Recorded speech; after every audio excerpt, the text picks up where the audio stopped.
Welcome to the Today's Leader podcast. Building tomorrow's best leaders, today. Way to go, guys. Way to go. Keep it going. Good job, guys. All right, Paul, I see you.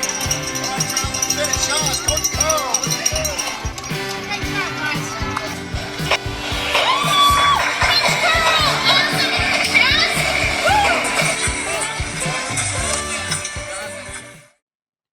Hey there, it's Coach Carl here, and welcome to Monday Mentoring on the Today's Leader podcast, Building Tomorrow's Best Leaders. Today, now, we've seen many poor examples of leaders providing bad news to their teams. We see it on social media, we see it in viral videos where leaders have notified their teams of bad news, whether it's layoffs, redundancies, whatever it may be. Some have done it via Zoom meetings, others have done it through text message, believe it or not. And I know that there is an expediency here that many business leaders would believe that you need to do. But as a leader, you have control over how that bad news or any news is delivered to your team.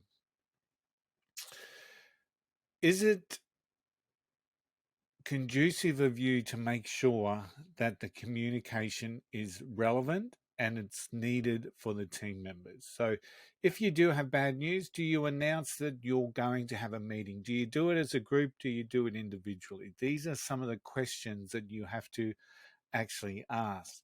How much reasoning do you give behind the decision? Because the first question that people will have is why? Why is this happening?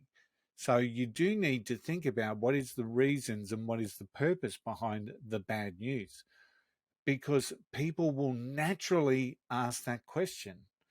They will also want to know, well, what are the next steps? What are the next steps for me? What are the options for me?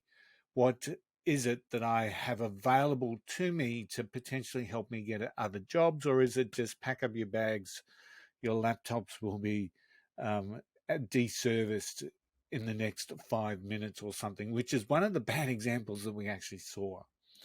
So then think about that from a follow-up process. Think about what it is that we clearly need to be delivering. So, and one of the other questions that I really want you to think about is how much information do we give? And how do I overly feel? We want people to feel respected. We want people to feel that they're being valued in some part of the process, even though they are having bad news delivered. And that is your role as a leader. People still need to walk away from this, bad decision that's for them, that's affecting them, with some level of respect and value. But one of the things that we can get caught up with is the concept of being overly sympathetic. And that's a real challenge for a leader, because there are leaders out there that will absolutely feel for their team and they'll want to be overly sympathetic. But people just want to be respected, and they want you to be empathetic, not sympathetic, during these particular times. So leaders, to be better, must be mindful of being respectful and choosing the right style of communication, whether that's face-to-face. But the majority of bad news needs to be delivered face-to-face. Hey, thanks for tuning in to Monday Mentoring. I'll see you all again next week. Bye for now.